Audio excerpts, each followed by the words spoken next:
going to show you how to hand file your chainsaw. What I do is I like to take and make a mark with the Sharpie on top of the teeth that I'm going to file. Top of the teeth, so I know when I come around which one I've done already. And what I'm trying to do is to file two edges, or kind of a semicircular edge on the face of the tooth, lifting up a little bit so that I get the top edge of the saw at the same time as I'm filing the leading edge. So it's an edge here and an edge here. And I'm going to take the 7/32 file for this size chain. You got to get the right size chain to match the circumference, circumference of the file to the circumference of the circle that your surface that's cutting surface. Trying to keep it pretty level. I think this one's supposed to be a 10-degree angle up this way and 35-degree angle this way, like that. Why don't you do the next tooth?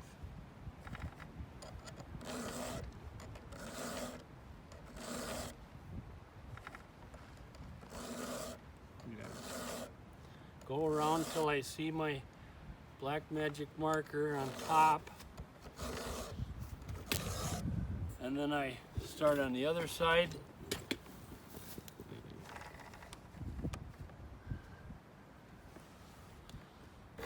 And I'll do the same thing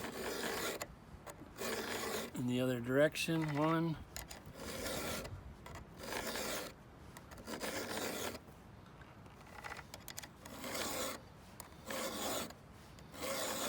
So he's following the degree of the tooth angle and also holding his... This is a 30-degree angle here, and it's marked on some chains with the little etching mark.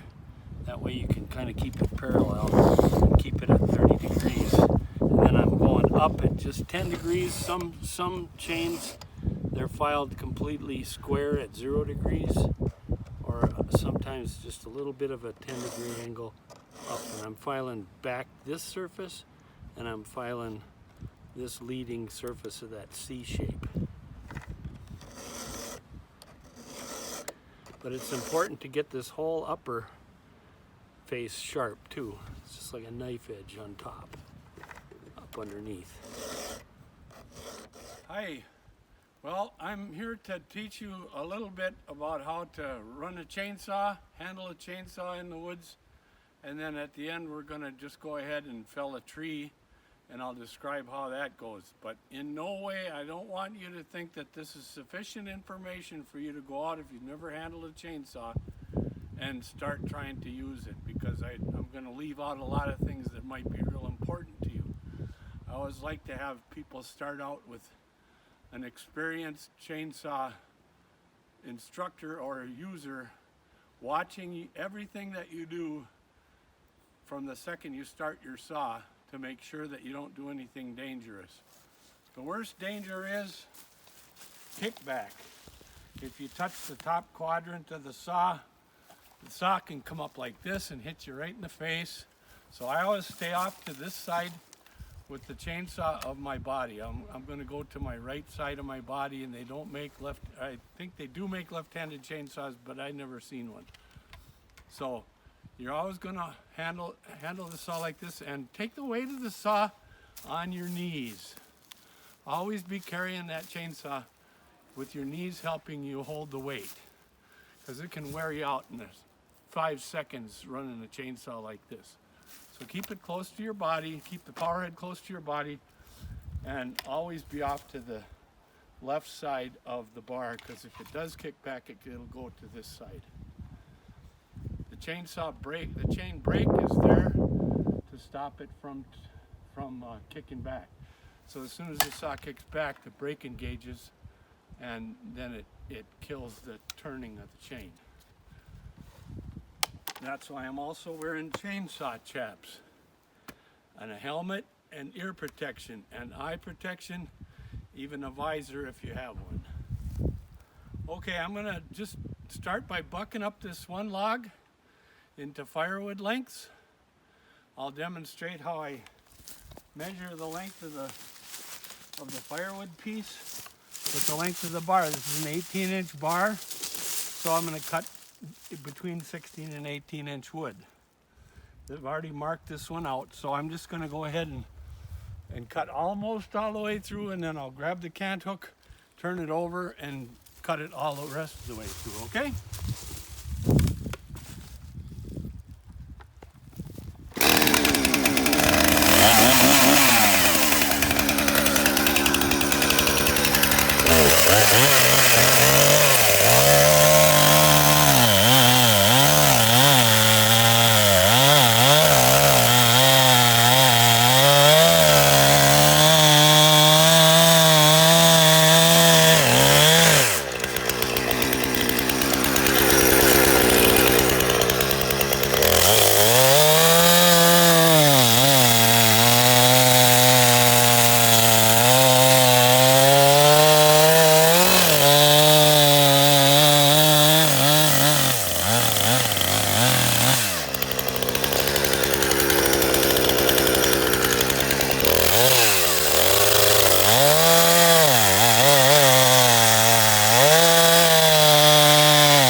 Okay, now you notice that my thumb is under the handle like this. Always wrap your thumb under the handle, because the way we're taught to drive a tractor, you got your thumb loose so that your thumbs don't get broken when the wheel hits when the tractor hits a stump or something.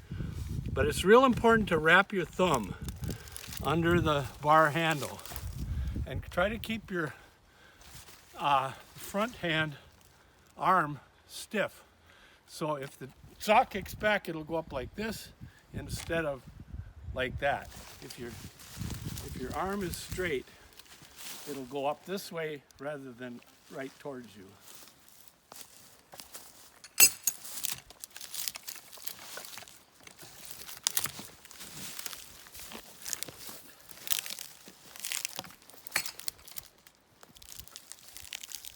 There we go.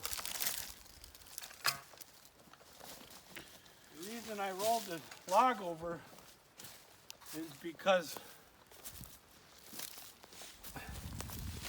otherwise, if you try to cut all the way through, you're going to hit the ground, and then you spend 15 minutes filing the saw, sharpening the saw again.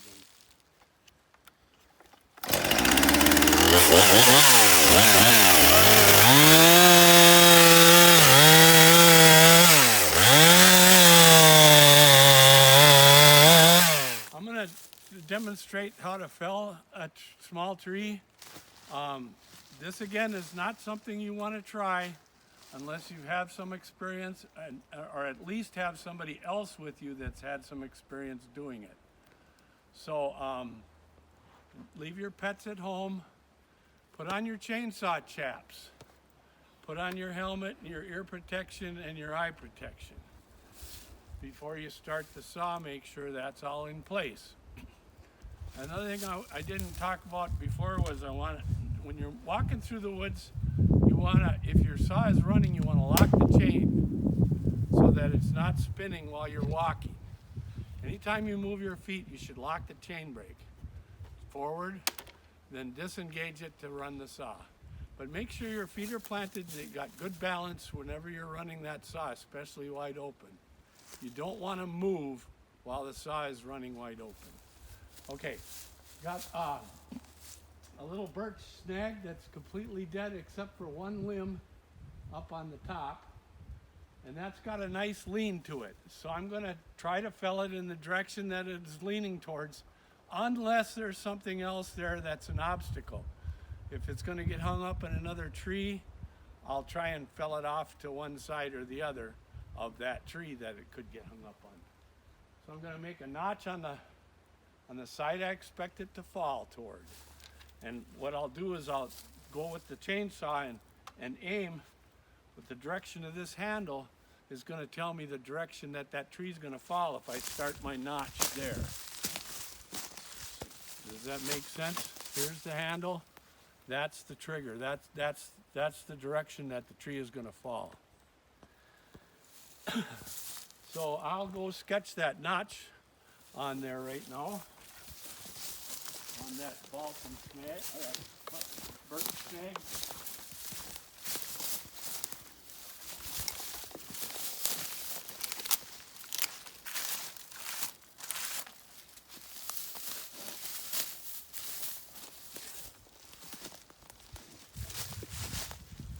I want to be careful when it comes down that it's not going to hit something else and break up and fall back towards me. So, but I think I'm clear here. I like to make an open notch. So maybe shoot from the side here. I'm going to make a little smiley face in here. It's going to actually go down.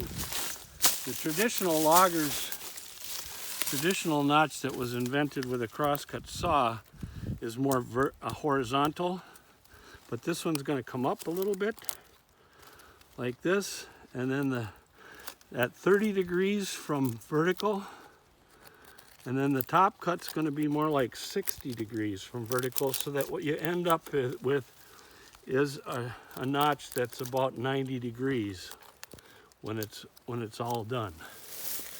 Okay? Now I'm going to come around the back side. And this is kind of important, is that you hit, on both sides of the tree, you want to hit the point of that notch. So over here, I'm going to make myself a vertical red line, and that's where I'm going to stop, because I have to leave enough hinge so that the tree doesn't go out of control. So I'm going to leave at least an inch, probably even as much as 2 inches on a rotten tree like this, between the point of the notch and the spot where I quit. And then I go up from the point of that notch about 2 inches to start my back cut. And the back cut's going to come around like this. And I'll go over here and I'll find the other point to the notch, the corner, and make my stop sign here. And then up from this, I'm going to do a back cut that hooks up with the other side.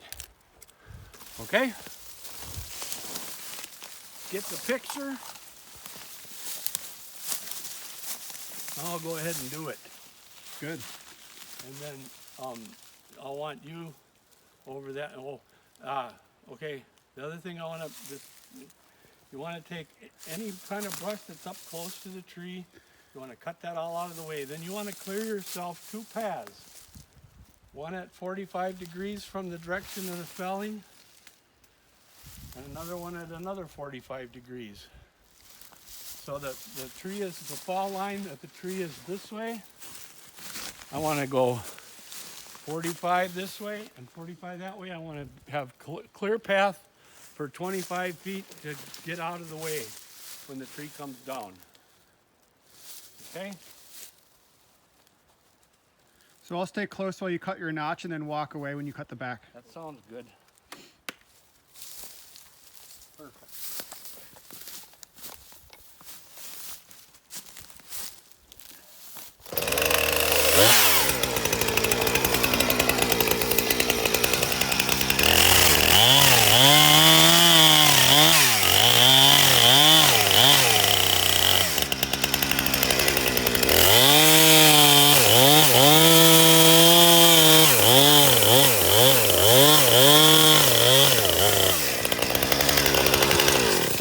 Right there you can see how good that wood is, and it's not very good. It's pretty rotten.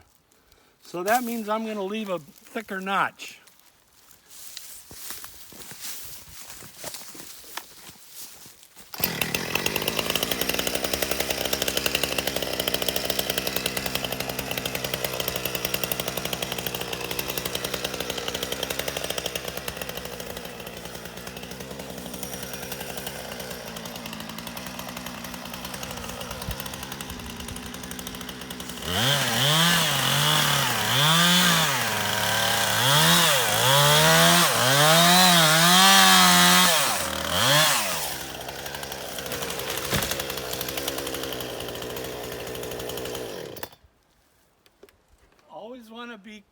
miss your back cut on the side, you know that tree isn't going to fall toward.